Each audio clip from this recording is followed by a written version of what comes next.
Once upon a time in the land of Israel, something very unusual happened. The rain stopped. Not for one day, not for 1 year, but for 3 whole years. Rivers shrank to dust. Fields turned to cracked earth. Animals grew weak with hunger, and the people cried, "Where is the rain? Why has God forgotten us?" But before the skies closed up and the drought began, there was a king. His name was Ahab, and he was not a good king. He did evil things that broke God's heart, especially when he married Jezebel, a queen who worshipped a false god named Baal. Together they built altars to Baal, bowed to statues, and led Israel away from the one true God. Can you imagine that? Worse, Jezebel hunted down God's prophets, forcing them to hide or face her wrath. Darkness covered the land, but God had not forgotten his people. He called a fearless prophet named Elijah, a man who would stand before the king and speak words like fire. God sent his prophet Elijah.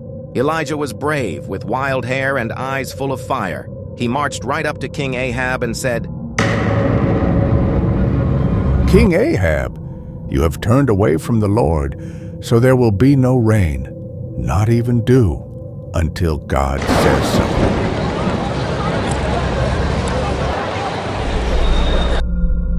And just like that, the skies closed, the rain stopped, the grass disappeared.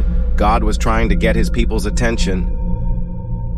After that, God told Elijah to go hide by a little brook called Kerith. And guess what? God sent ravens to feed him. Every morning and every evening, the ravens brought Elijah bread and meat.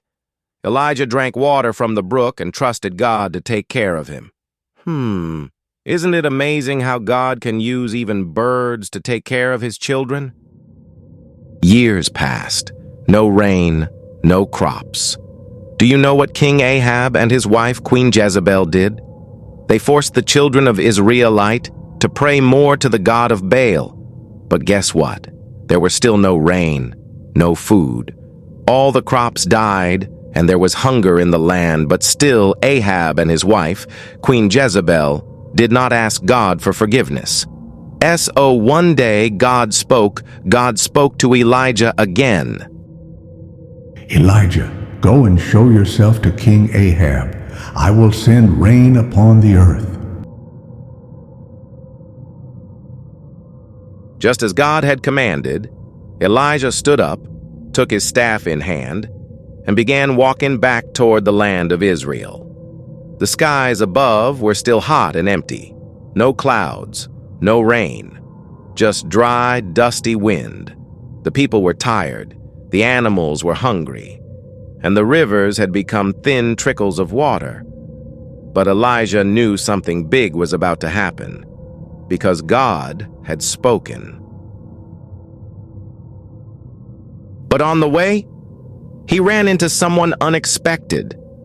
It was Obadiah, the king's own servant, who'd been secretly saving God's prophets from Jezebel's wrath.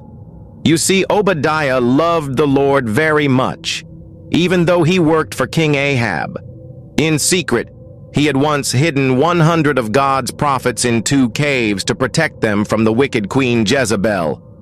Obadiah grabbed Elijah's cloak, eyes wild.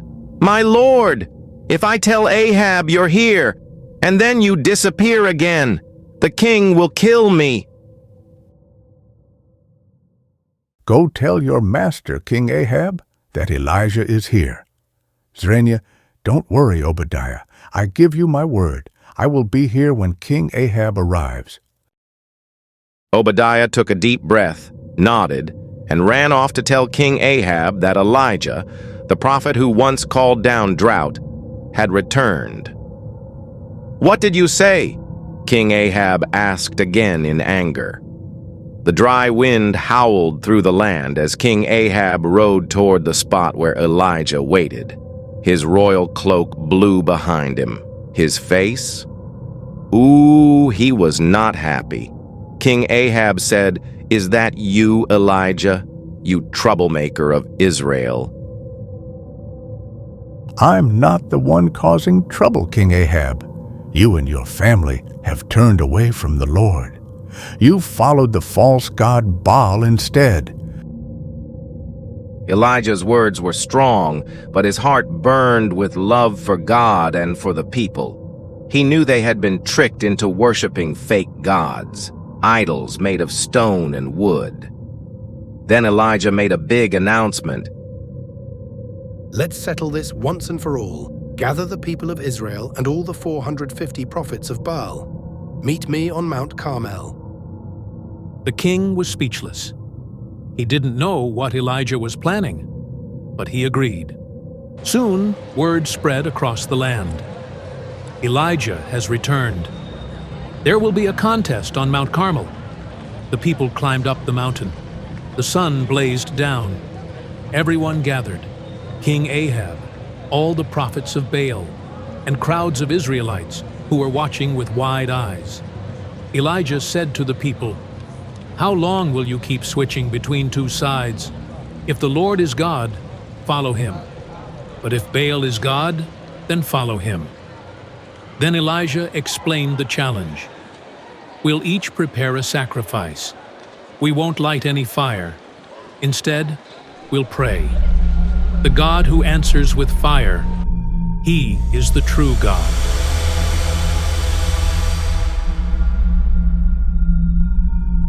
The prophets of Baal went first. They danced, they shouted, they spun in circles. They cried, "O Baal, answer us!"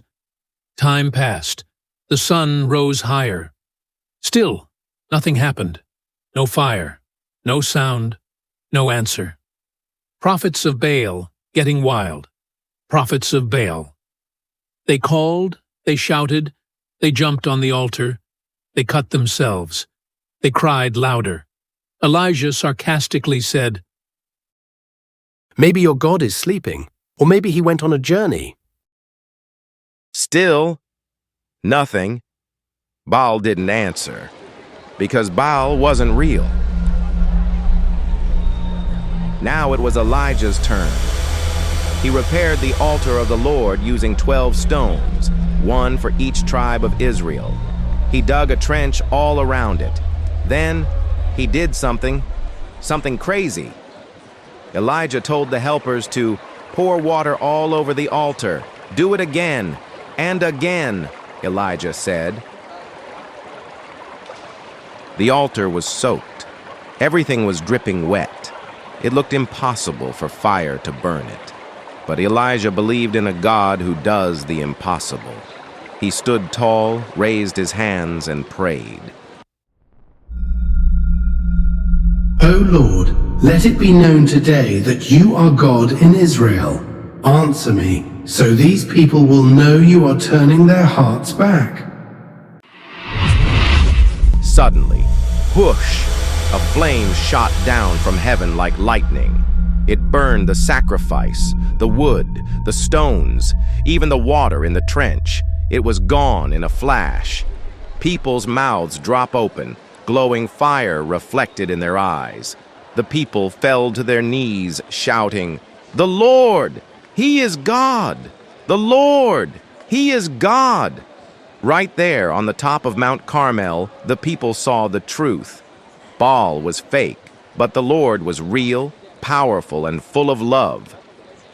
Elijah turned to King Ahab and said, "Go eat and drink, for I hear the sound of a heavy rain."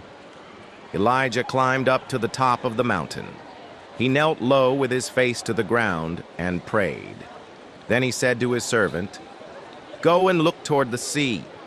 The servant runs, looks, and returns and said, "There's nothing."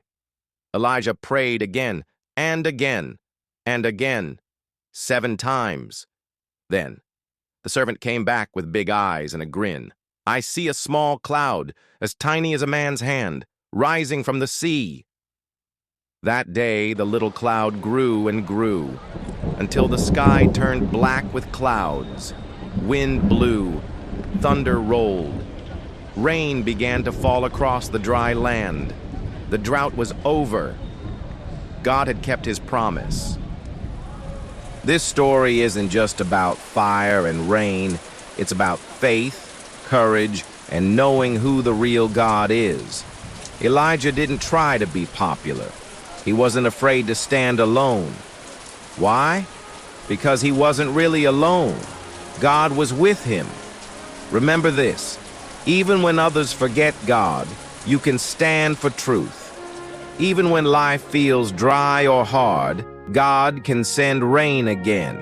Even when you're outnumbered, you and God are the majority. Say it loud: the Lord, He is God, and He is alive in me.